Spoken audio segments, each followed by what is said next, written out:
Greetings, everybody. Thank you for joining us.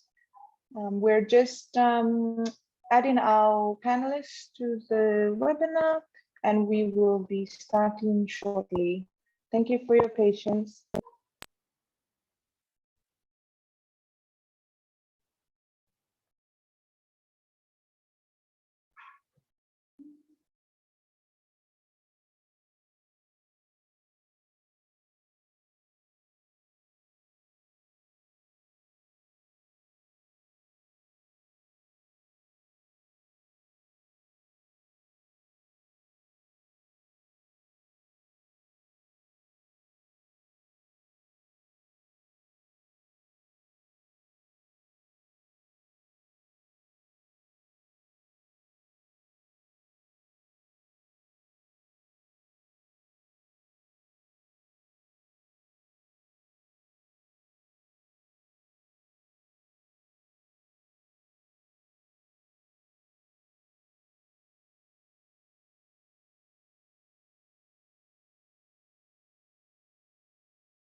Hi.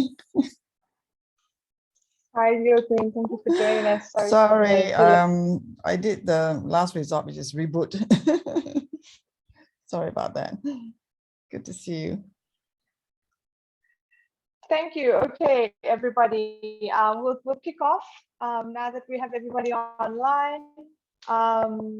Welcome, Pacific greetings to everybody. My name is Marioni. I'm with Dawn. I work in partnership with Pang to bring you this webinar together with WWF Pacific. Just before I hand over to our webinar moderator, I'll just very quickly go through some of the housekeeping items. So this webinar is scheduled for 1.5 hours. We'll start with presentations and from the speakers that will go around for 45 to 50 minutes, and then we've got around 25 minutes of Q&A and comments, opening up to the audience to join in on a conversation on this important topic of data and MGRs leading into IGC 5 BBNJ. Just for those who'd like to pose comments or questions, please, we encourage you to use the Q&A box. We will be fielding questions from the Q&A box. And note that please post questions with your name. We won't be fielding questions that are anonymous, so encourage you to identify yourself when you're asking questions. The other thing to share is that we're currently sharing this webinar on live stream via Facebook. So this is also being shared there. There will be questions also taken from the live stream audience. So without further ado, I will hand over to our panelists and our moderator for the afternoon or evening and morning for those of you on the other side of the world. Thank you, Lidé. Over to you.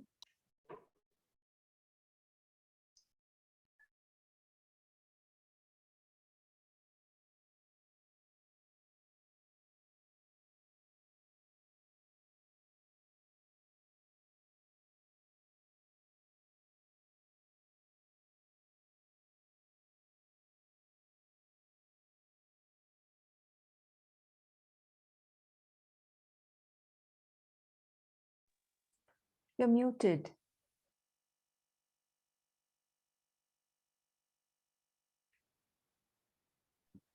You're muted. Well, okay, let's start again. Sorry about that. Okay, so Mbulabinaka, Pacific greetings to all who have joined and are still joining our webinar. We welcome you to the second webinar organized by the Pacific Civil Society for the BBNJ. That's namely the development alternatives with women for a new era, WWF Pacific and the Pacific Network on Globalization. Just a very quick recap on what is the BBNJ. It's an international agreement on conservation and sustainable use of marine biological diversity of areas beyond national jurisdiction, currently under negotiation at the United Nations in New York. It's being developed within the framework of UNCLOS, which is the main international agreement governing the human activities at sea. So why the BBNJ? The areas beyond national jurisdiction comprises about 70% of the ocean, provides invaluable ecological, social, cultural, scientific, and food security benefits to us. But these areas are now vulnerable to growing threats, including overexploitation and the impacts already visible of climate change. And the increasing demand of the marine resources for food, minerals, or biotechnology only threatens to exacerbate this problem. So why this webinar? So as we head into the fifth and final session of the BBNJ, the central debate on the legal status and governance, access to and utilization of MGRs in the ABNJ remains. And its underlying political issues, the politics around data and data governance in this particular element of the BBNJ raises significant questions and are critical to consider. The ownership or monopolization of MGR data, access to and the utilization of MGRs and data, or the ethical boundaries in science, research, and development, and how can we ensure a robust regime for MGR that will not undermine coastal state regimes and create loopholes or incentives to misreport the location of in-situ collections. And on that note, I would like to quickly take you through the program of this afternoon's webinar, or morning, or tonight. We have four speakers, Tekau, Dr. Sowapi, Yokling, and Anita Gurmurthy. I will introduce them before they speak. Each speaker will be given 7 to 10 minutes, or 10 minutes to speak. That should take us right up to the hour. And then we will open the Q&A, they'll open the floor for Q&A. So please fill all your questions in the Q&A, and we will take it from there. And just before we end, we'll give 2 minutes to each speaker to wrap up. So with that, I'd like to introduce our first panelist, Tekau Ferrari. I hope I pronounced your name correctly. I should have asked you before. Tekau is from French Polynesia. She's a consultant working primarily with the Office of the Pacific Ocean Commissioner, or OPOC as it's known, as advisor on ocean-related processes at the United Nations. And in this capacity, she's continuing her working relationship with Pacific states, in particular in the UN permanent missions of Pacific Small Island Developing States in New York, with whom for 6 years, she collaborated on various ocean-related processes, including securing a dedicated sustainable development goal on ocean, Samo pathway, and the BBNJ negotiations. So Tekau, please tell us more about the instrument, the overview, may provide an update on the BBNJ negotiations, and your assessment of views on considerations for marine genetic resources. So you have the floor, Tekau. Thank you so much. Thank you for inviting me to be a panelist, and thank you for asking me to talk about this humongous topic in 7 minutes. So apologies, I'm just going to fly through it and try not to go too much into details and try to stick to the time slot. Before I start, just to ensure that whatever I say is not an OPOC position, it's also not the PCIT's position. I'm trying to tell you things as I see them, and definitely not going into detail. So there's a lot of caveats to what I'm about to say. But before going into IGC 5 preparation and the current zero draft and the discussions at play, might be good just to set the stage and why we're talking about the BBNJ instrument. So at the root of it is, of course, the United Nations Convention on the Law of the Sea, UNCLOS, which is pretty much, so it is the framework that governs all activities on oceans and the seas. At the root of UNCLOS is really this balance of interests between those who held that the ocean belonged to no one and those who believed that resources, or what they call the stock resources, or the resources that can be depleted, must have some sort of ownership.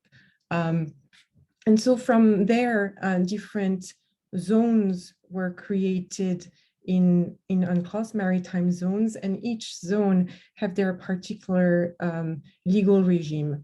When we're talking about areas beyond national jurisdiction, ABNJ, we're mostly talking about the high seas, which is the water column beyond national jurisdiction, which is governed under the regime of freedom of the high seas, where no one owns those high seas. We're also talking about the area, which is the soil and subsoil beyond national jurisdiction, and this is governed by the principle of common heritage of mankind, where what that means is it belongs to humankind as a whole, and it's administered by the International Seabed Authority. So going back to then the BBNJ, why are we there to talk about BBNJ? As I mentioned, UNCLOS is the framework that governs all activities on the ocean and the sea. There are actually other instruments that have a more sectoral approach. So you have, for instance, the International Maritime Organization that governs navigation. You have regional fisheries organization that deal with fisheries. You have the UNESCO IOC that deals with research, et cetera, et cetera. All of these different sectors work, to be really broad, on silos, and there was a lack of governance, of ocean governance, including areas beyond national jurisdiction. And because of that, the international community saw that they could not necessarily resolve some of the big issues impacting biodiversity beyond national jurisdiction. That was back in the early 2000s, and that's where they started to think that maybe there was room to have a treaty that would govern BBNJ, that would bring a little bit more coherence among those different sectors. So that's one of the objective of the instrument. So it's also thus to balance the different interests, because one of the things in terms of governance of areas beyond national jurisdiction, including in terms of biodiversity, is that you do have different interests that might collide, and you see that in the marine genetic resources part. But before I dive into the marine genetic resource part, BBNJ pretty much has as an objective to conserve and sustainably use biodiversity beyond national jurisdiction. When you have conserve, it really means maintaining the ecosystems healthy so that they can continue providing their functions, which can then be used for humankind. Sustainably use mean that you can continue using those resources, those ecosystems, those areas without impacting future generation ability to also use them. But to do that adequately, you need some means. So we're talking capacity, we're talking technology, we're talking funding, but you also need to have some sort of governance. So we're talking also decision making, we're talking monitoring, we're talking enforcement, etc. So that's some of the key discussions and key characteristics that are being discussed in the instrument. The frame of the instrument is around 4 key pillars. Area-based management tools, which include marine protected areas, that these are tools to manage and protect areas, including their resources and ecosystems. You also have environmental impact assessments, which are ways to assess whether activities that will take place in areas beyond national jurisdiction, or for some activities that will have an impact on biodiversity beyond national jurisdiction, can or should not go ahead.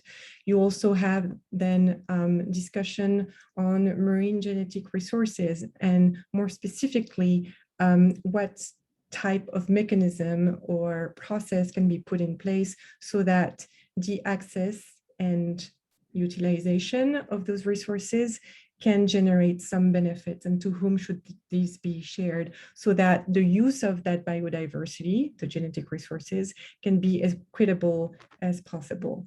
But for all of this, as I mentioned before, you need means, so you need capacity, you need technology. And so one of the pillars of the BBNJ instrument is to discuss the provision of capacity and technology to parties and maybe others. And then, of course, you have everything related to the cross-cutting elements. So that includes the governance. So what type of decision-making, what type of scientific advice we'll have, and like whether or not there will be funding and how will that work, et cetera, et cetera. So I know I'm taking more time than I should, but in terms of marine genetic resources, so what are we talking about? As I mentioned before, we have in the genetic resources at the root of the quote unquote issue, 2 legal regime that are put forth by UNCLOS. The one that we've heard is the common heritage of mankind. Again, it's the regime that governs the area. So that's the soil and subsoil. Article 87 of UNCLOS determines that, or provide that the area and its resources are the common heritage of mankind. For developing countries, that include marine genetic resources of areas beyond national jurisdiction. And therefore, for them, their access must be regulated and their utilization must generate benefits for humankind as a whole. On the other hand of the spectrum, or on the fight or argumentation, are those countries who believe that marine genetic resources or activities that are linked to marine genetic resources fall within marine scientific research. Marine scientific research is a freedom of the high seas. And therefore, any state can go ahead and do marine scientific research, which is conditioned. So they do have due regard to the rights and interests of other states. But because it is a freedom of the high seas, they cannot be limited to access or to collect those resources and to conduct scientific research. So that was the root of the fight. For a long time, the negotiations were really stuck on common heritage of mankind, freedom of the high seas. But since IGC 4, I think, we've kind of moved away from that fight, although the conflict or the positioning is still very much entrenched in the positions and the discussions. Now in IGC 5, in the new zero draft text that we have, countries contrary to the past, there is no longer a disagreement that the collection or the sampling of marine and genetic resources should lead to benefit sharing. That's an agreement. The question now is, how far do we go in terms of marine genetic resource? Is it just those that are taken in situ, so either collected or accessed in situ?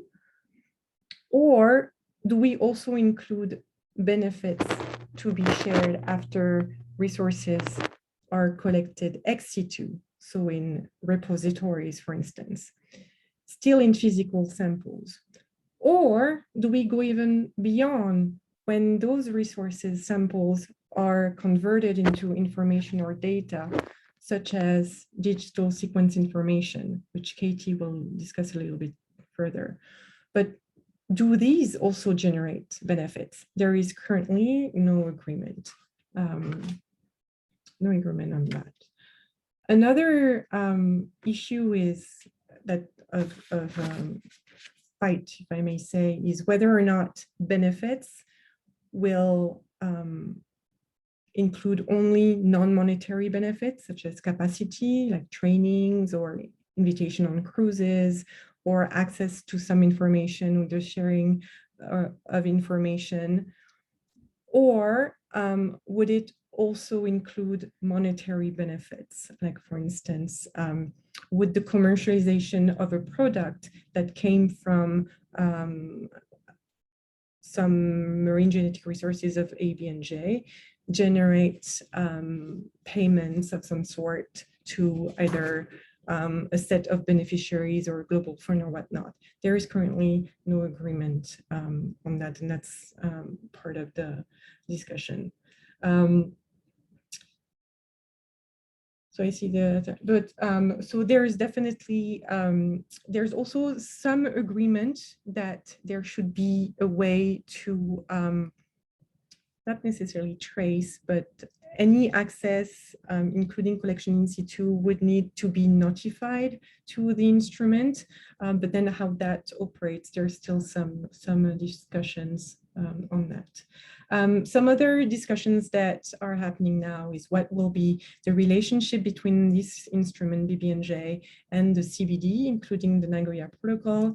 There are currently discussions in the CBD on how to include and how to deal with digital sequence information, for instance.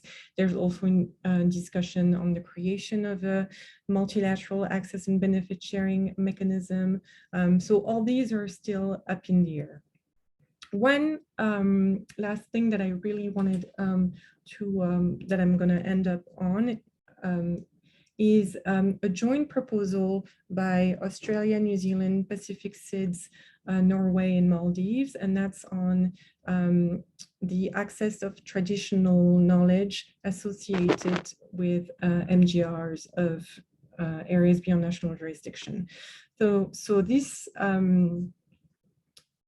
proposal, which is Article 10 bis in the zero draft, provides that access to traditional knowledge associated with MGRs of an ABNJ should be based on free prior informed consent or approval of relevant IPLCs. So the IPLCs who are the holders of that particular knowledge.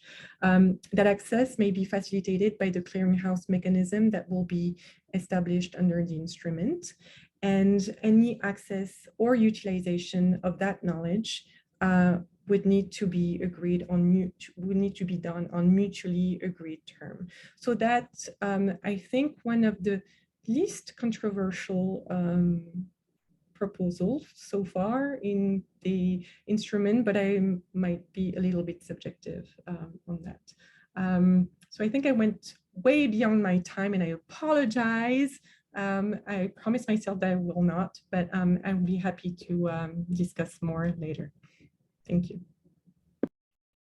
Thank you. Thanks, Takao, for that brief overview.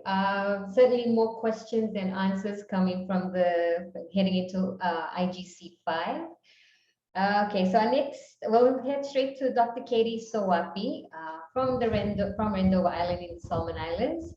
She's an ocean scientist specializing in the chemistry of organisms in the ocean, and her passion for ocean conservation have taken her all over the world. She's also a founding member of the Tetepare Descendants Association. Dr. Sowapi is also part of the advisory team to the Office of the Pacific Ocean Commission, supporting Pacific Island countries on the marine genetic resources component of the BBNJ negotiations. Dr. Sowapi, can you please highlight some of the opportunities and challenges of marine scientific research, including MGRs in the ABNJ for small island developing states, or an overview of that in the region? Thank you.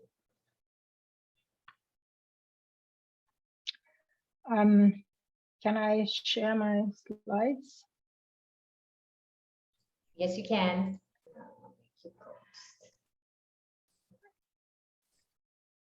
It's disabled. Yep. You should be able to.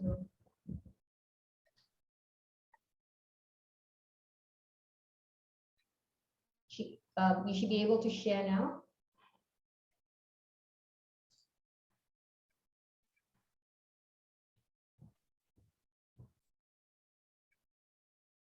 Can you see that?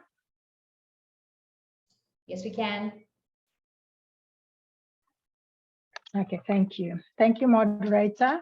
And Bulavinaka and warm Pacific greetings to you all.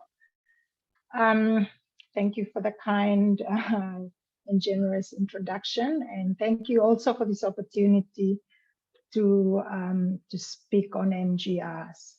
I was asked to speak on the interconnectedness of marine genetic resources within and beyond national jurisdictions, and some of the opportunities and challenges on marine scientific research on MGRs, including in the area beyond national jurisdiction, and particularly looking at it from a seeds perspective. I'd like to start with our Blue Pacific region. So as you can see, we are 98% ocean and only 2% land. We have 22 Pacific Island countries and territories, 12 million people. We are custodians of about 28 million square kilometers of ocean space, which makes up about 20% of the world's exclusive economic zones, or EEZs. Now, we know this because we have put boundaries around our EEZ, and we have also put boundaries around where the high seas are and the high seas pockets.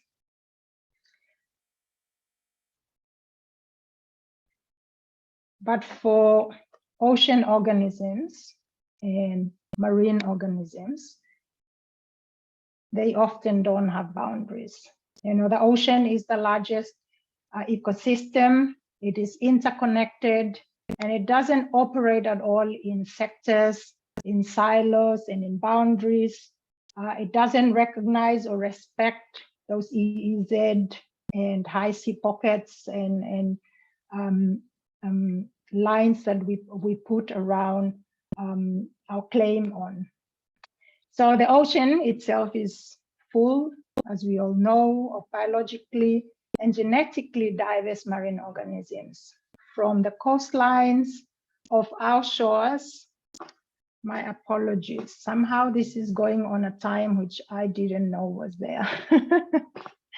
So from our coastlines out into the deep ocean, from the surface of the ocean and down the water column, down into the deep trenches, the seabeds, we know that, you know, it holds all forms of marine life. And these all have genetic resources, and it forms what we have as our marine biodiversity. But when we're talking about marine genetic resources, We're talking about resources that have potential value, as we all know. And then, this could either be of ecological value or of economic value or even of cultural value for us. But we know very little about this, the ocean resources that we have.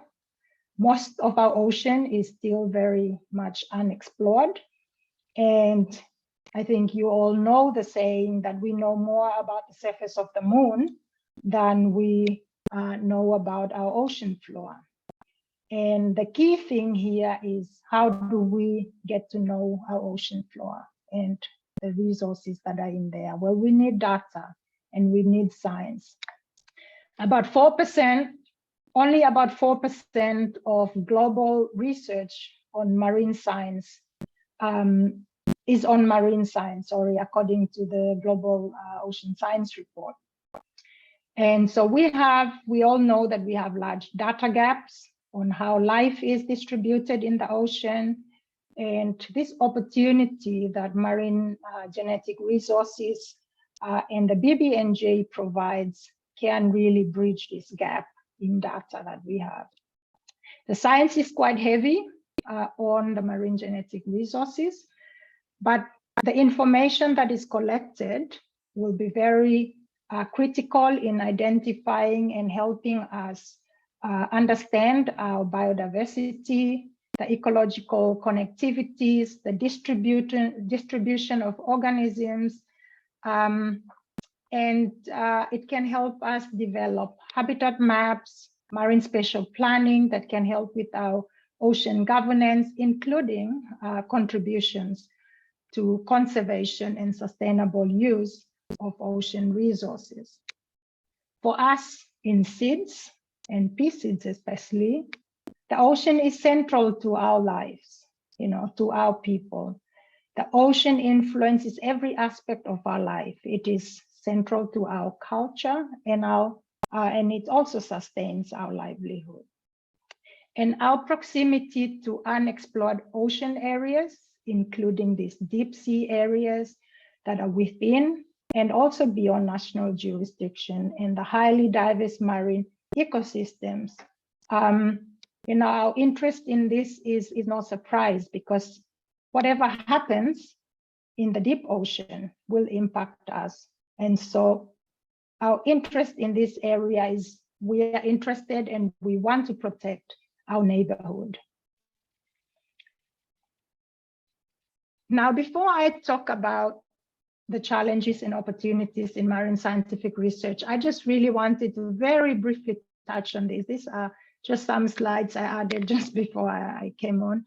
And it's just to show sort of a process that marine genetic resources go through for us to be able to, connect and understand what those challenges are. I think it's important for us to see what deep sea science, especially within the marine genetic resources, looks like.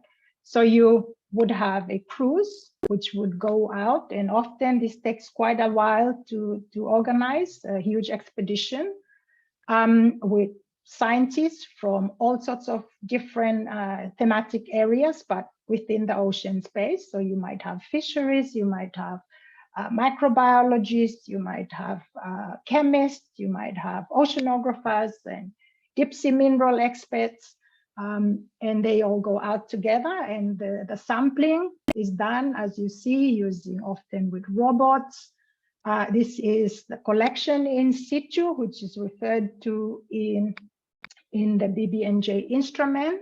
Samples that are collected, all sorts of marine life. It can be sediments, it can be sponges, it can be soft corals, any new life that is of interest could, if you can have a piece of that sample, it's often quite small amounts for research, and that's the collection in situ. Once you collect those samples and they become placed in storage or in collection, in museums, repository, the access becomes ex situ.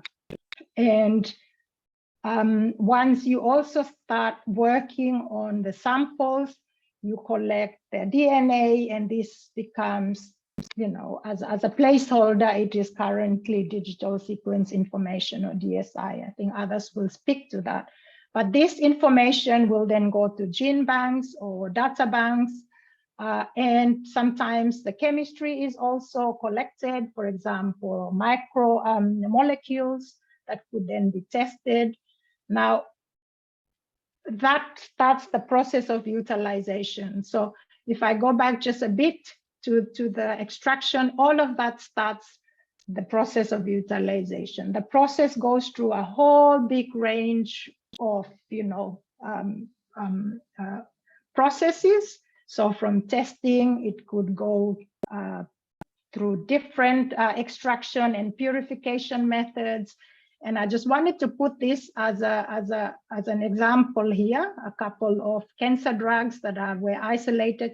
These are not from the deep sea, but just to show an example of marine organisms that have been used to come up with, you know, like cancer drugs, and through the process of utilization, research, development, and commercialization. And again, these two samples, as I've said, they not necessarily from the deep sea, but the process would be very similar. Although, you know, the processes that the digital sequence information go through could be different. So different processes to come up with often the same product, which is a commercial product that comes out on a commercial gains. Okay, so having just spoken about the process very quickly there, and that's again a process which is very, you know, it takes sometimes 10, 20, 15, 30 years for you to collect all the way to get a sample sometimes. But the technology has changed so much now, so things are a lot faster, but I just wanted to explain that very briefly. Now to the challenges and opportunities in marine scientific research. Tekau mentioned earlier, you know, with marine genetic resources, capacity and tech transfer is a key for us to participate, to understand, to engage in this process. And I'd like to pick up on that as well as one of the key things that I wanted to discuss, which is, you know, looking at capacity needs, the partnerships that can enable that, and, you know, building the science capacity under BBNJ. Now, you know, despite our region being 98% ocean, you know, we have some of the lowest science capacity, ocean science capacity in the world, according to the Global Ocean Science Report.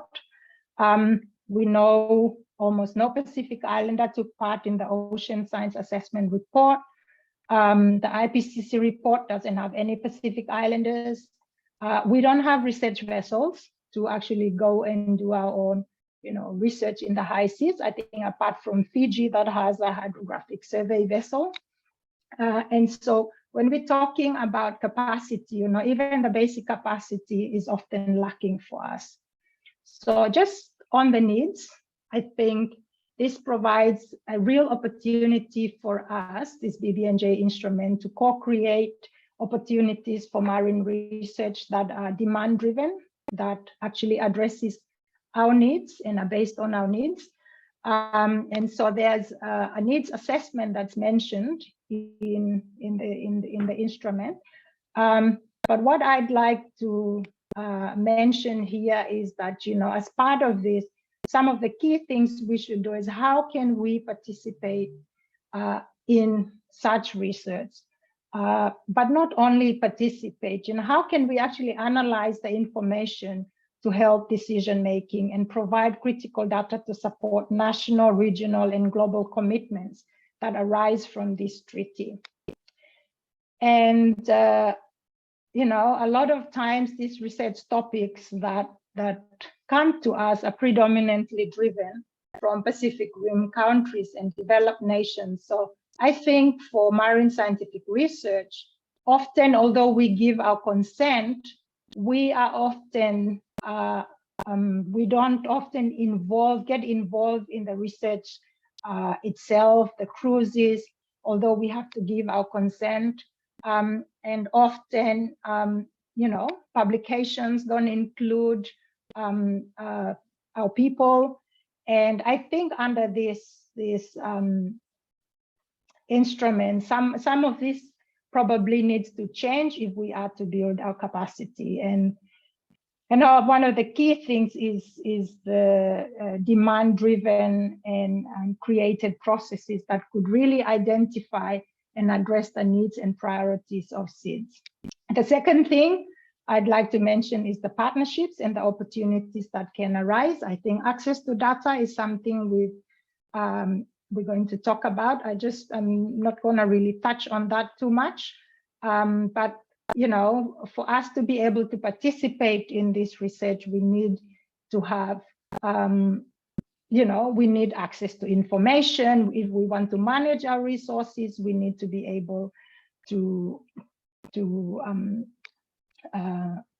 overcome many of those barriers to access. And, you know, sometimes the whole data pipeline often becomes complex. And sometimes when we don't have the capacity, we don't get involved in the whole chain of data analysis. I think as part of this, it would be really good if we are able to build capacity and track the challenges and be able to also manage our ocean resources for ourselves, not only for ourselves, but for the common good of the planet, because it seems like most of what we are doing in the Pacific is helping to conserve ocean resources, while those outside of us are more exploiting resources beyond you know, sustainable ways. The third and final thing, I just wanted to maybe very quickly mention on funding. I mean, for us to participate, we need funding. And I think one of the key things I am starting to see is, you know, people come to us because now there's deep sea science. And my first question now is, how are you going to support us? Who's going to do this work for free for you? So I think we really need to be asking those questions. We shouldn't really just, because somebody comes to us with a project saying, yeah, let's, you know, partner with you. Can we put you down as a collaborator? Like, okay, great, but where's the money? And I think this provides not only that challenge, but an opportunity to really work with other partners, cooperate, networking and connecting with people, and mentoring young scientists from our region. And the final thing I just wanted to mention is on the science capacity. And again, you know, we are all moving towards how do we balance the health and wealth of our ocean. And a key thing, you know, how do we create jobs out of this? And so we need to start thinking about diversifying, you know, our sectors, so pharmaceuticals, sustainable energy, marine genetic resources. These are all areas we really do want to get into. And so diversification of our resources need to be built on the best scientific data and information and knowledge, including our traditional knowledge. And so access to all of this, the capacity to engage in this is really, really important. And also this is something for policymakers as well.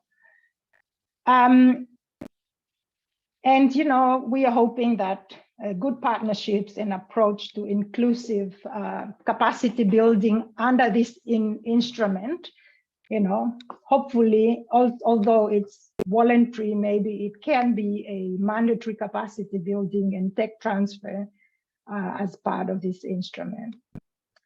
So I mean, before I stop, I just wanted to say that, you know, this is a great opportunity, this BBNJ treaty, and also the Decade of Ocean Science is another great opportunity that can really help us improve our science base and develop our capacity in the region. And, you know, especially support towards seeds and our special circumstances.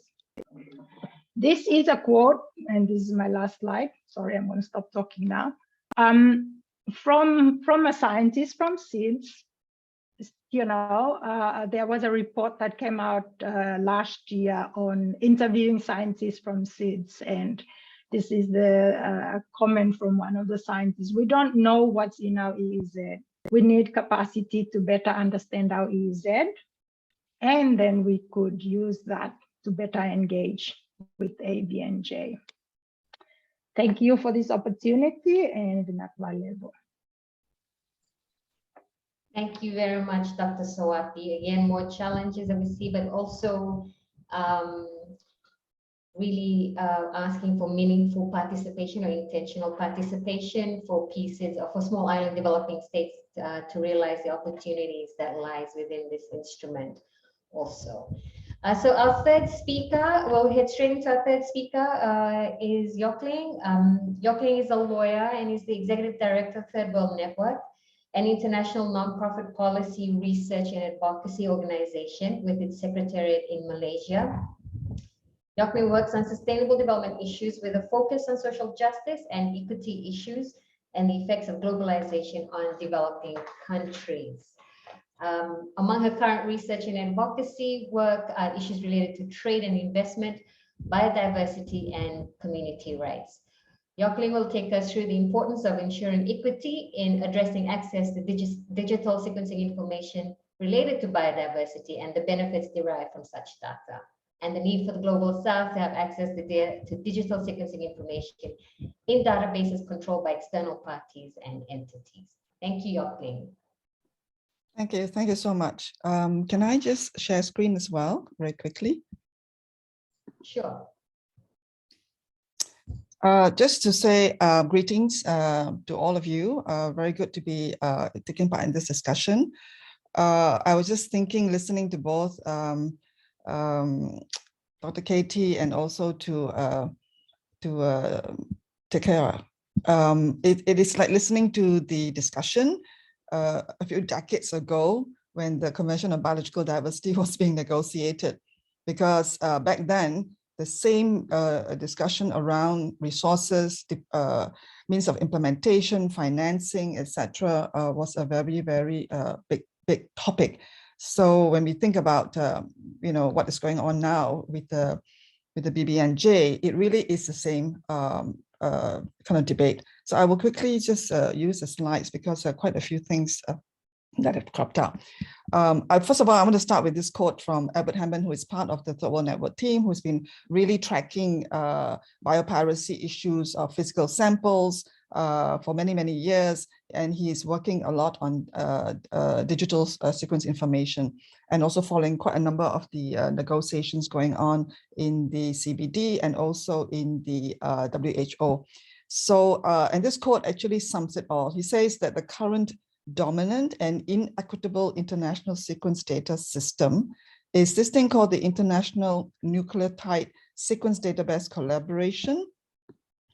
And this whole collaborative network, as he describes it very aptly, subsidizes northern business and science by offering up patentable and otherwise commercially valuable sequences from around the world without benefit sharing, and also paying little to no heed to the origin of the genetic resources that this network hosts. And this is only one of many, but this is the most dominant.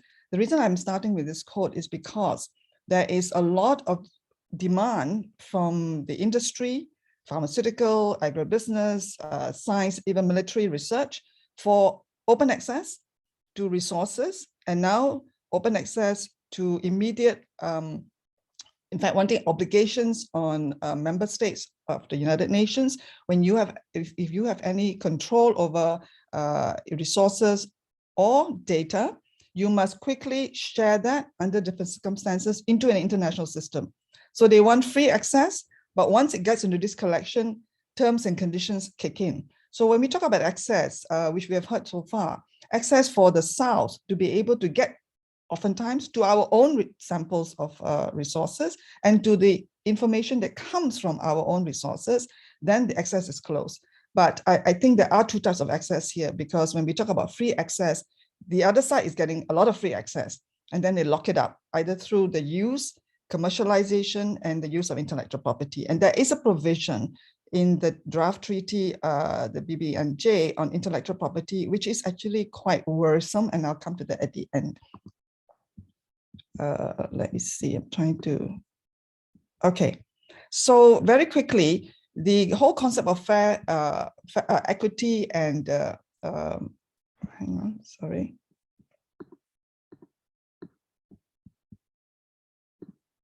Having a bit of an issue here. Okay, so fair and equitable benefit sharing is a very fundamental concept. So we started with the Convention on Biological Diversity back in 1994 when it was concluded. And I think it's important because this is, in a way, the mother principles of what we're talking today in the BBNJ. So there are three very important objectives, which is conservation, sustainable utilization of the biodiversity, and fair and equitable benefit sharing. And in the CBD, it is very clearly including transfer of technology, capacity building, as benefits are both monetary and non-monetary. So to hear some of the disagreements going on right now with the BBNJ is basically that the BBNJ is not really aligned to this fundamental principle about how we are going to conserve and use and equitably share the benefits coming from the use of biodiversity. Now, the reason this CBD is important because this has framed the Nagoya Protocol, which was negotiated under the CBD, which operationalized the third objective of equitable benefit sharing, fair and equitable benefit sharing. Interestingly enough, I look at the preamble of the draft BBNJ. There is conservation, there's sustainable use, but there is no mention on fair and equitable benefit sharing. And then the option about whether you use the term equity or whether you use the term fair and equitable benefit sharing comes later in the operational part of the draft treaty. And this is something that actually is a step back if we look at it in terms of putting benefit sharing on an equal footing with conservation and sustainable use. Now, within the Nagoya Protocol and the CBD, there is a recognition, although the focus of the scope is on resources within national jurisdiction, but there is recognition that there are many situations where there are transboundary resources, or there could be resources which you cannot track where it has come from, the origin of those resources. And therefore, recognizing that in the Nagoya Protocol, there is provision for a global multilateral benefit sharing mechanism where we can then collectively, which is what we see being discussed now in the BBNJ. But unfortunately, Article 10 in the Nagoya Protocol has made no progress because there's no good faith to really put into place this mechanism.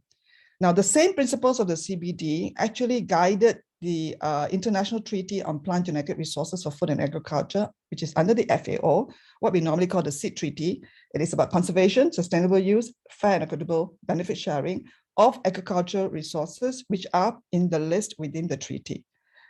Now, digital sequence information was put on the agenda of the CBD many years ago, and that was really because of advocacy by civil society, indigenous and local communities advocacy, in partnership with a large number of developing countries, LDCs and SIDS. It was because of, and there was a denial in the beginning to include DSI by the developed countries who argue that this does not fall within the definition of genetic resources. It took us many, many years to even get the agenda item into the CBD. So now the contestation is taking place on how do you then include DSI into benefit sharing? How do we deal with the governance of DSI in an equitable manner, right? So it has been stalled. There's an impasse in the international SID treaty. And then we have, right now, we have a whole debate going on in the CBD, which is about the next 10 years of the future of the global biodiversity framework, because every target in the last 10-year program has not been met. And I think all of us from the SIDS and developing countries in the South, we've been part of that debate. And the failure of implementation of the CBD will be repeated for the Nagoya Protocol, for the International SID Treaty, And also for the BBNJ, if we don't deal with the fundamental issue of equity, obligations, common and differentiated responsibility, which is a concept we don't see in the BBNJ. In fact, the equity word I think only appears once or twice. So the framing of equity is not there. But at the same time, there is a lot of pressure for developing countries in the South to actually share resources. And the debate around resources outside of natural jurisdiction, I really, what was said just now was so true. Marine, all these things about high sea is that these are legal constructs for the Pacific Islands, as you have said so clearly, Katie. The whole rationale of the vitality of the ocean ecosystem approach, it is a very different concept. There are no boundaries. It is a common responsibility with obligations. And that should be the fundamental, understanding that we've had in the UNCLOS. But the common heritage of mankind comes with responsibilities. I find it very ironical that the freedom of the high seas, we started off as navigation rights, which was really a lot about piracy in the days when you think about the concept of the high seas. And suddenly the concept of the high seas is pitted against common heritage of mankind, which is really, really surprising. So the state of play right now is that the DSI is on an impasse everywhere. And Anita will, after me, talk about why it is so important.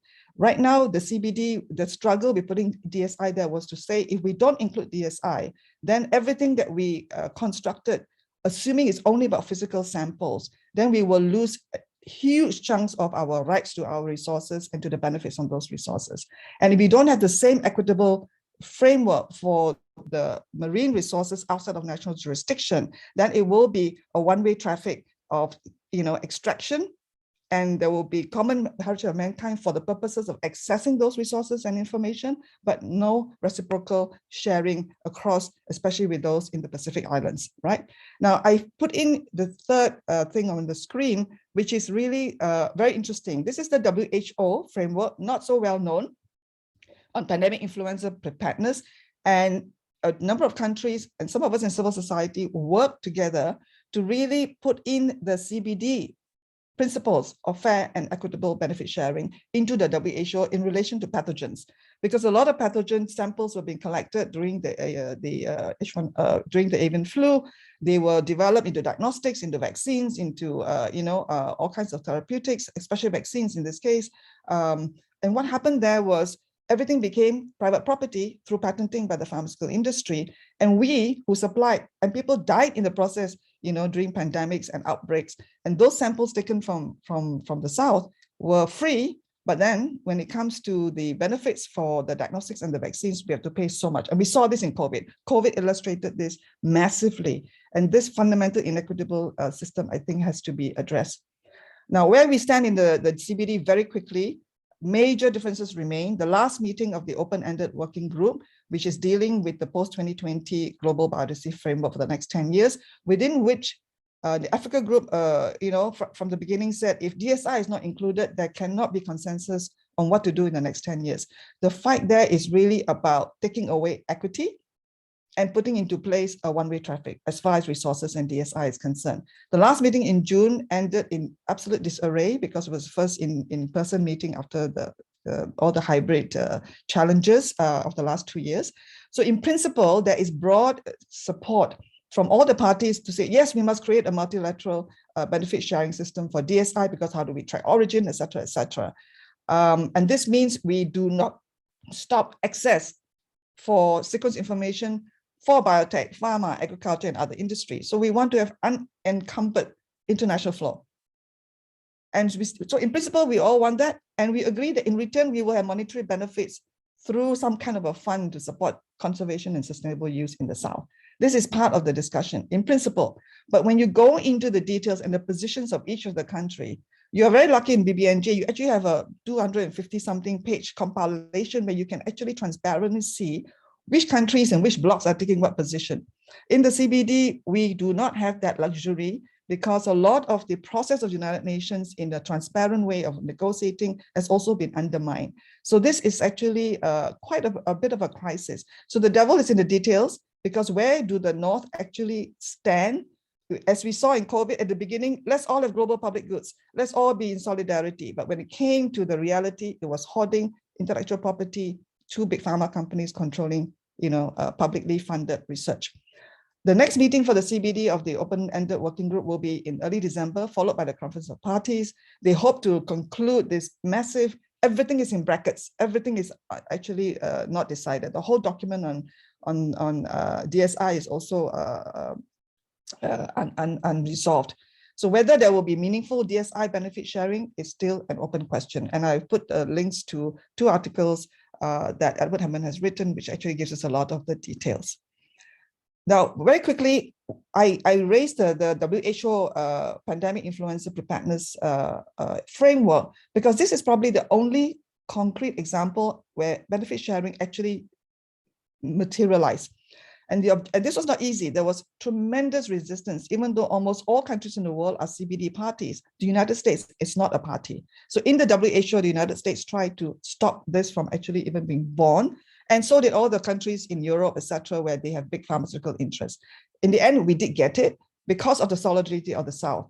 And solidarity of the South, not just the island states fighting for the BBNJ, is so, so important. And there, the objective is to have preparedness and to strengthen. There is also an international system of sharing samples, etc. But they agreed in that framework there must be equal footing between sharing of the viruses, including DSI now, and also the equitable sharing of the benefits such as vaccines and antiviral. And now they have mechanisms in there. They've even generated funding. So there's a compulsory payment by the users of the system where countries have donated and shared the pathogens samples. So WHO gets a certain amount to run the system. And then they also have a compulsory system for advanced access to certain percentage of pandemic response products from the companies that use the system. And this is something that is actually really quite useful to look at. In the WHO now, there are 2 negotiations going on all around pathogens, and a lot of it is around DSI, because that is really what you need. All you need is the sequence information, and from there, you can actually do diagnostics, you can actually have vaccines developed, etc. So they don't even need physical samples, and which is why the governance of DSI is so crucial, so controversial, and unresolved in every process. Now, we see a very interesting inclusion of DSI in the definition of genetic marine resources within the BBNJ, and that is actually a step forward. But the governance and the sharing, it'll be interesting to see what's going to happen next week. These 2 tracks going on in the WHO is really also about equity, and the word equity comes up again and again. Right now, I want to just end by saying I have some concerns. If I've put the draft BBNJ Article 12 entitled Intellectual Property Rights here on the screen, and look at what the CBD Article 16, the only place that we see the term intellectual property is actually under the larger framing of access to and transfer of technology. And there is the wording is very interesting. This was a very, very difficult negotiation to get to this language, that the parties recognizing that patents and other intellectual property rights may have an influence on the implementation of the convention, shall cooperate to subject the national law, subject to international law and national law, to make sure that these IPR are supportive of and do not run counter to the objectives of the convention.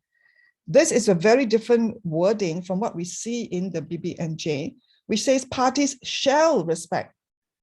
The supremacy is given to intellectual property rights and also to confidential information, which has no definition. In the beginning of, in other treaties, it started out by saying confidential business information, trade secrets.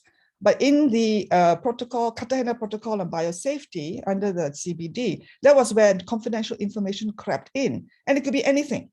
In the Biosafety Protocol negotiations, industry tried to say even the address of the GMO developer should be confidential information. Maybe they were afraid of protests outside the office or something to that degree. So it is very worrisome. Who defines what confidential information is? And here it actually, the supremacy of intellectual property and confidential information protection is actually put on top, even though there's some balancing, and it specifically talks about WIPO and WTO. This is actually quite worrisome. Traceability, very, very important. In the Nagoya Protocol, use triggers benefit sharing. and there is a provision for some kind of tracking and tracing through the disclosure of origin, disclosure of evidence of prior informed consent, and also benefit sharing terms. And this can be in checkpoints, can be a patent office, it can be a product regulation place, it can also be a research approval checkpoint. It's up to countries to identify them. So tracking and tracing is important, otherwise we will only have extraction and no accountability and no equitable benefit sharing. I'll stop there, thank you.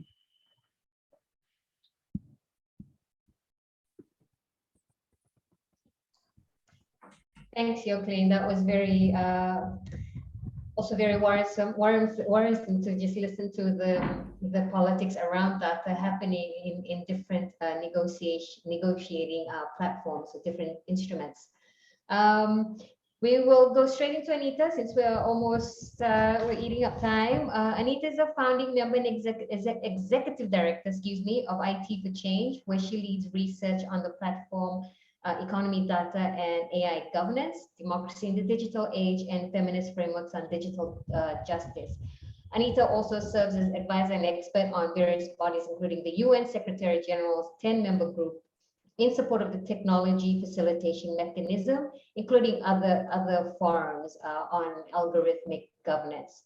Anita will take us through right through to access to and community-driven data platforms as alternatives to the privatization of data in the control of corporations and big states. Thank you, Anita. Thank you so much. I am very cognizant of the time. Am I audible? Yeah.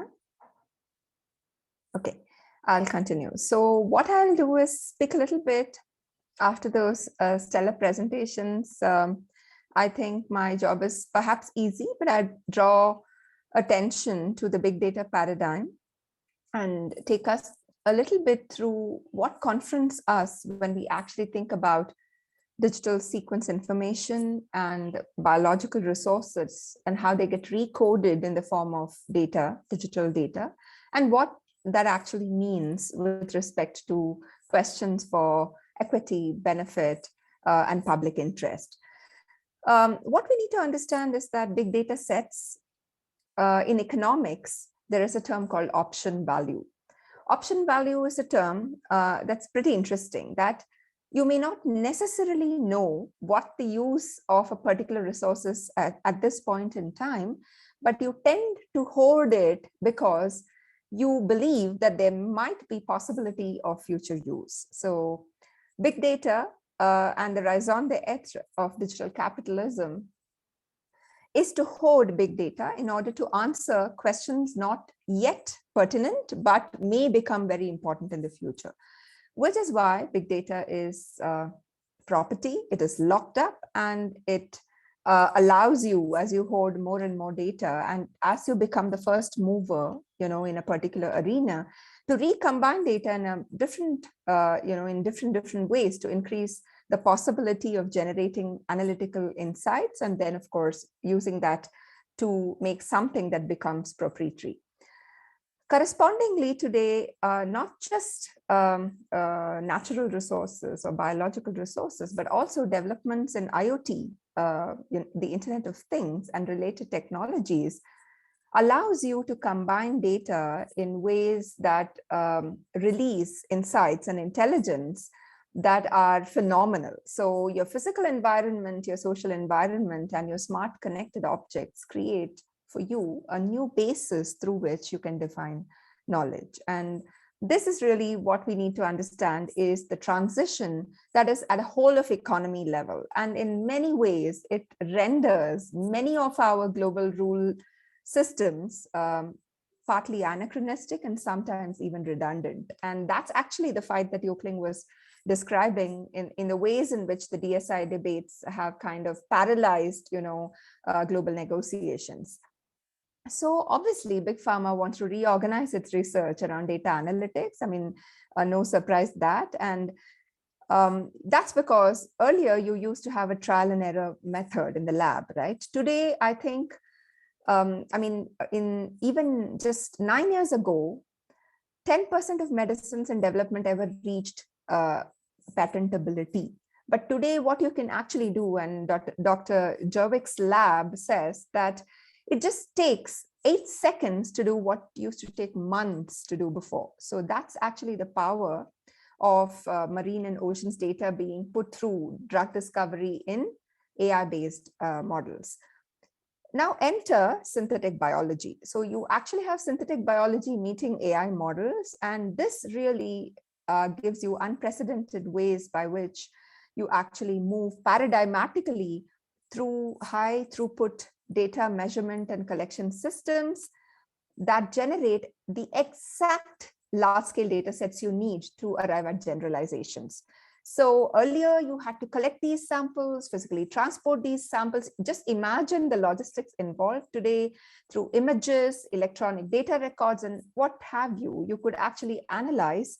You can first build a large data set and optimize the design of synthetic biological products. And this is all about the meaning of materiality, right? So from the natural to artificial models to new forms of rematerialized biology, you're actually talking about creating, in some ways, new resources, almost playing God, and this actually is amply illustrated by this particular program. I mean, many of us have heard of DeepMind, the ways in which a machine defeats the best chess player, right? And DeepMind has, with its latest program, AlphaFold, shown that it can predict how proteins fold into 3D shapes. And this is a very, very complex process that is fundamental to understanding the biological machinery of life. And so this is how it is. And of course, DSI is not bad news at all. And as our scientists on the panel today told us,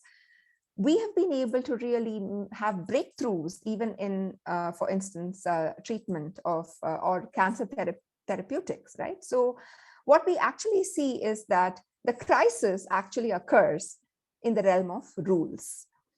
The rules that govern biological resources are simply inadequate to deal with the data and AI-enabled rematerialization of biomedical resources.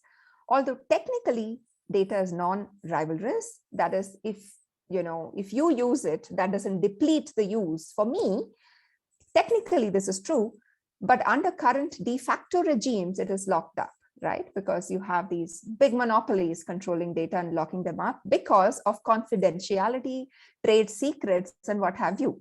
Open data systems that are supposed to support research, support smaller research labs, developing countries are often co-opted by big corporations, and they are able to use the data that they already hold to kind of nuance and deepen their AI by using these open data sets. So it's exactly like social capital. If you have social capital, you have financial capital, then you can leverage additional capital. So that's the way the logic works, and therefore it seldom benefits smaller firms or developing country research institutions or public institutions.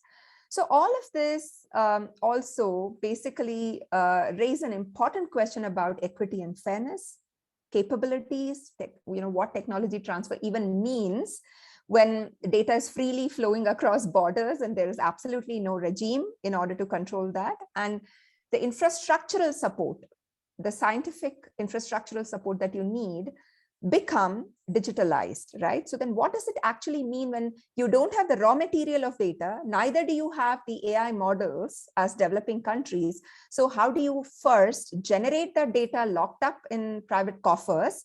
And how do you then build the AI models in your scientific establishments to use that data?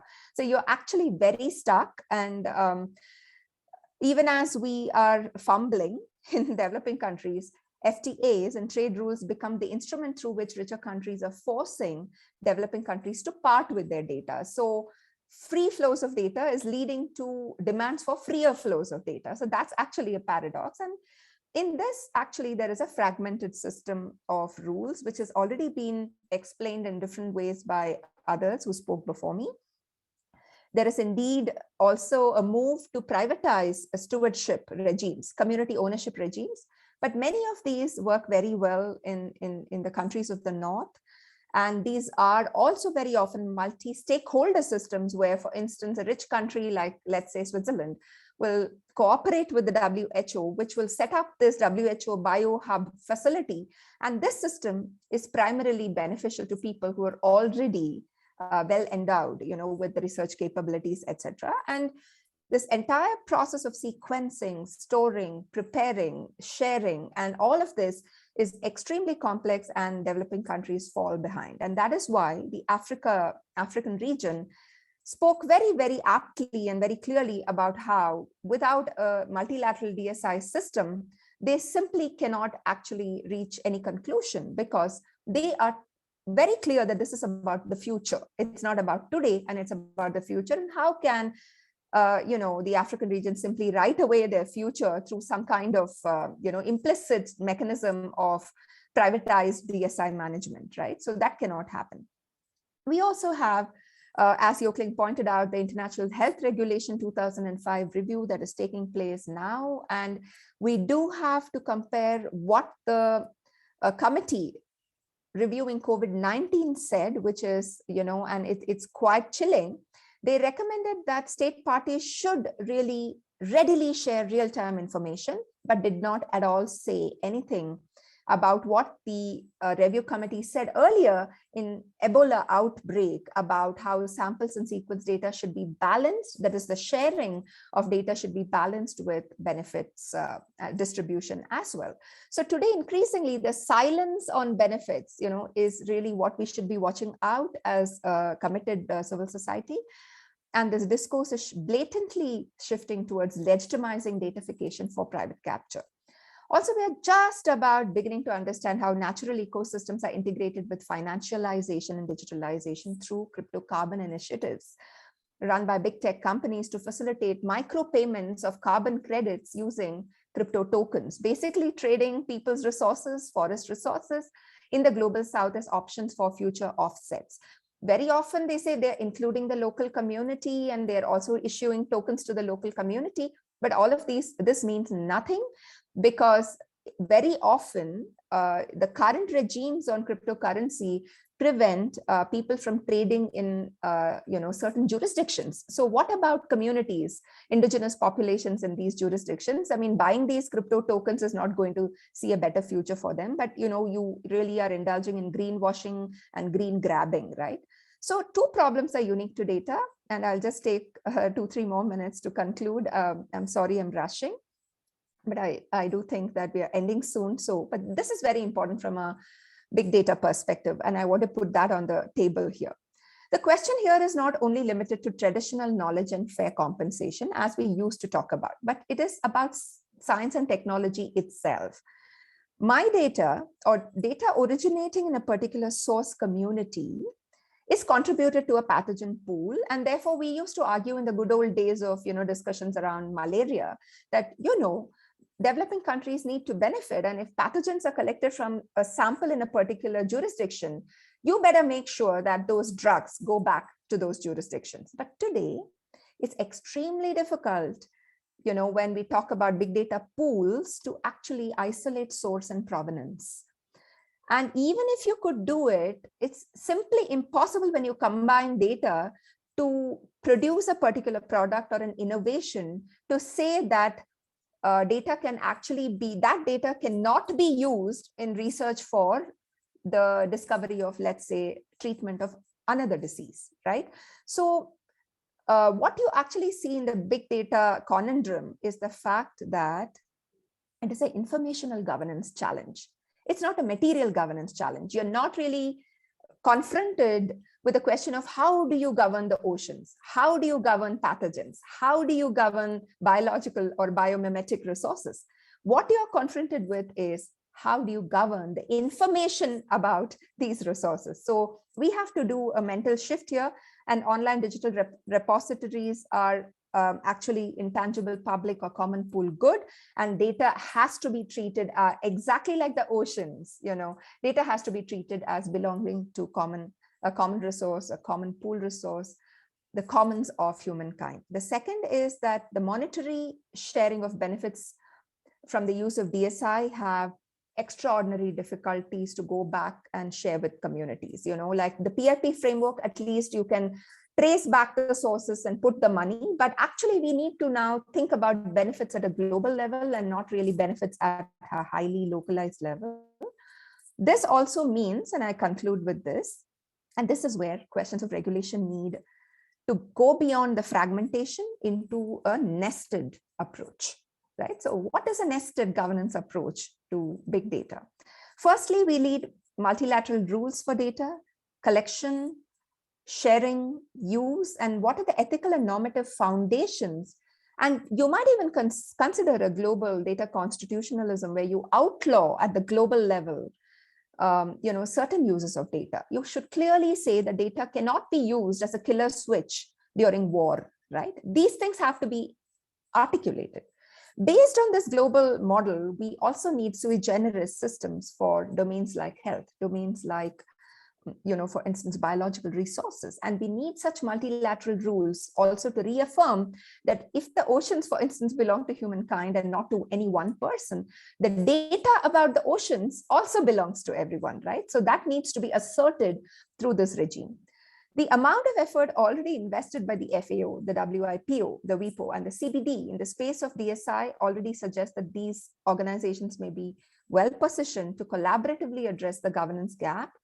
And while we talk about accessibility and discoverability and visibility of what kind of data sets are important, it's vital that we discuss benefits for humankind with careful attention to who are the relevant communities.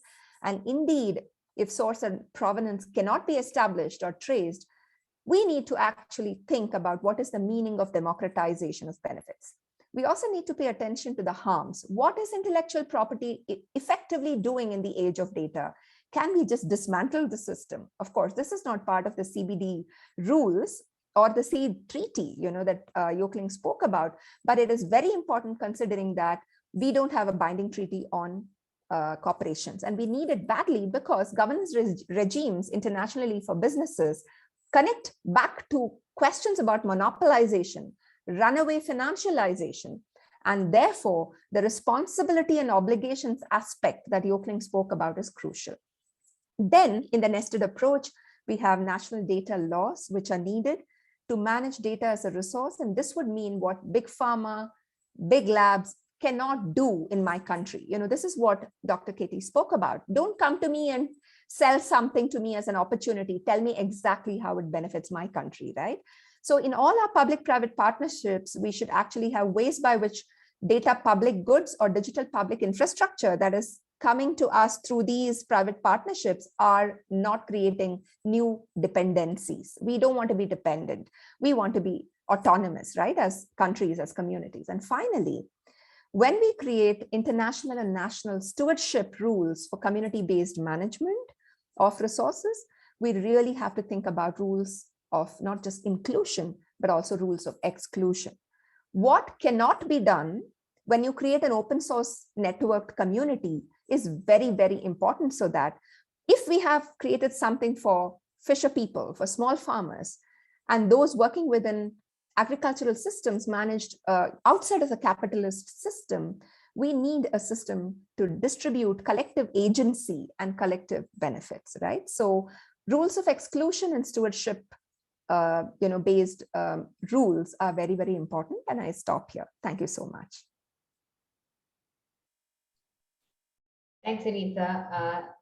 You've challenged us with a lot of things to consider and think about concerning data. But I think one of the things that stands out is the privatization stewardship of regimes, which is very concerning, and I think it wraps up very well the other three panelists. We have run out of time for everyone. You posted your questions and it's been answered. So I'm just going to ask I'm so sorry to everyone who also wanted to ask questions later, but we've reached time. I think the information that's given was overwhelming, but also very informative, and also maybe things to consider moving forward to IGC 5 for our negotiators at the BBNJ. But if I think we'll just do a wrap up now. If we could have 2 minutes, if panelists have things to add on to what they had presented, we'll give you 2 minutes. We'll give you 2 minutes to wrap up, and then we'll close the session. But thank you so much. I think Dr. Katie, Dr. Sawapi, do you want to go first since you have a urgent schedule? I don't have much else to add. I think what I just wanted to say is particularly for MGRs, you know, for me, it's really usually about the capacity as a benefit for us, because if we want monetary benefits that could come after a long, chain of research work, and the way I see it is, particularly under this instrument, we could really ask for, our needs. What are our needs that, should be addressed, and what kind of capacity should we require to participate? And this should not only be about the science capacity, it should also be about, the legal capacity, about the institutional capacity, support towards all of that, so we can actually, implement this. There's no point in signing up to a treaty if we can't even start to implement it, because we just don't have the capacity and the resources to do this. So I think capacity as a benefit is a great place to start as well, if we are really looking at benefits from MGRs. Thanks.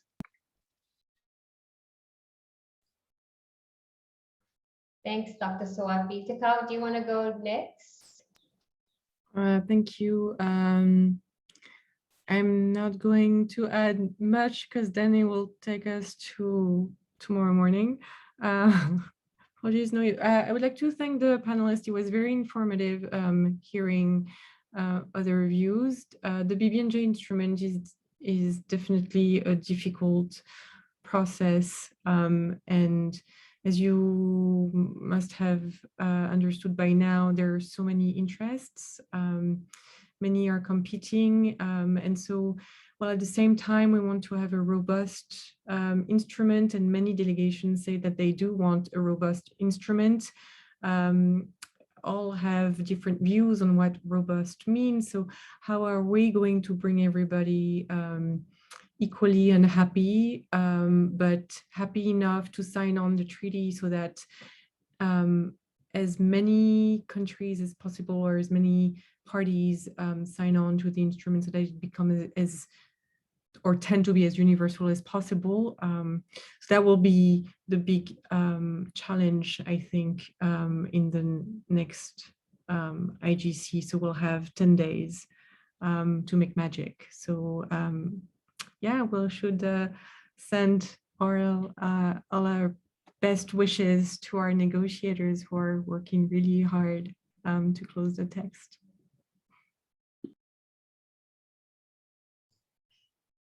Thank you. Thanks, Takao. Yoklin? I guess just to wrap up, in the sense that, picking up on a couple of things that Anita said, and listening to the discussions, what is being attempted in the BBNJ, and Dr. Katie, I think, summed it up very well. Exactly what was being demanded and asked for by the South as a matter of international cooperation in the CBD. It started back in the 80s, and marine resources is a very key part of the CBD implementation. So it is the failure of implementation of the multilateral treaties that we are confronting with today. The means of implementation on capacity building and enough financial resources, even the right technology that needs to be shared, they have not actually materialized really effectively.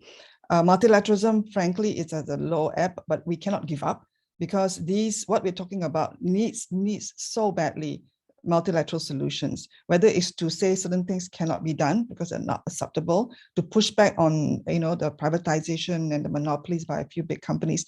We don't even talk about how many companies in the world control what. We're talking about how many individuals in the world control what. And many of them come from the big data community, where the so much resources are being generated.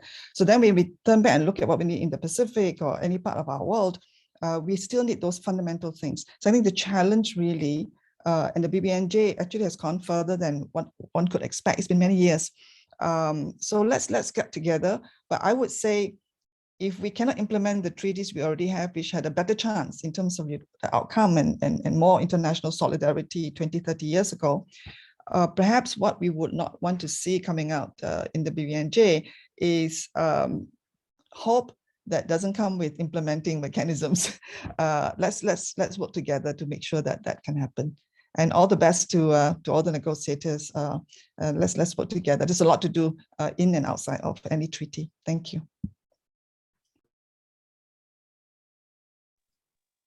Anita. Yes, just a small, I was not going to say anything, but I saw a question addressed to me. I think that rules of exclusion in respect of data are very vital. So let me give you an example. So you have a global public goods alliance. Now, data is a kind of a resource where with network advantage, you kind of become the kingpin, right? So if you access as a big tech company, open repository of data, the ability you have to perfect your AI model is far higher than a person who is starting out, as a startup to actually imagine an AI model. So what this effectively means is free riding. So you actually have this pool, and then you kind of, just because of your network advantage and because nobody has told you to share your data through, mandating it by law, you get away, and therefore rules of exclusion become important in these common pools. Let's take also a second example. When public health or public education systems put out their data, take the example of India, public education data from the classroom to the student to teachers and the entire school system is beneficial to a big edtech company like Byju's, right? It's not necessarily beneficial to the school system itself. So what really happens is you have to put the brakes there on what kind of data may be shared, under what conditions. Should there be compulsory licensing of the AI developed by private companies through use of public data sets? All of these do not at all refer to rules of inclusion in the traditional sense of common property resources. They refer to, in a peculiar and sui generis way, the ways by which big data sets are locked in this internet network-based advantage, and therefore rules of exclusion become extremely vital. I hope I have explained this clearly.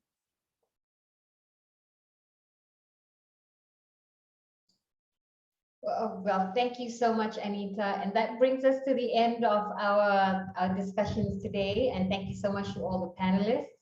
But we do apologize for not giving enough time for question and answer time, because they are very pertinent topics and discussions. But let's continue this critical engagement. And let's push for these types of engagement, even in the lead up to IGC 5, or even after IGC 5, let's keep pushing for these engagements, because it's still very important for us. We are talking about the ocean, and the ocean is us in the Pacific, as we like to say. And so with that, I would like to say thank you so much to our panelists and to all that have joined and asked your questions. And can we ask the panelists to please just stay on for just 5 more minutes, and we will wrap up. Thank you so much, everyone.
Okay, we're just trying to remove all the others.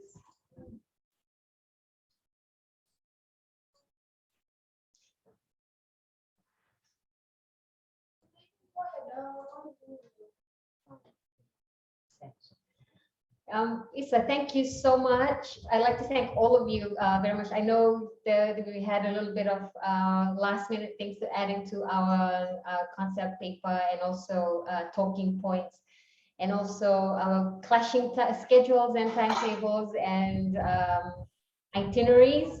But I think this is a time I would like to thank you all for making time to be part of this webinar. And if you want, we can share if you agree, we can share your presentation to all that registered for the event. And also, Sorry, if there's one more, if you're comfortable,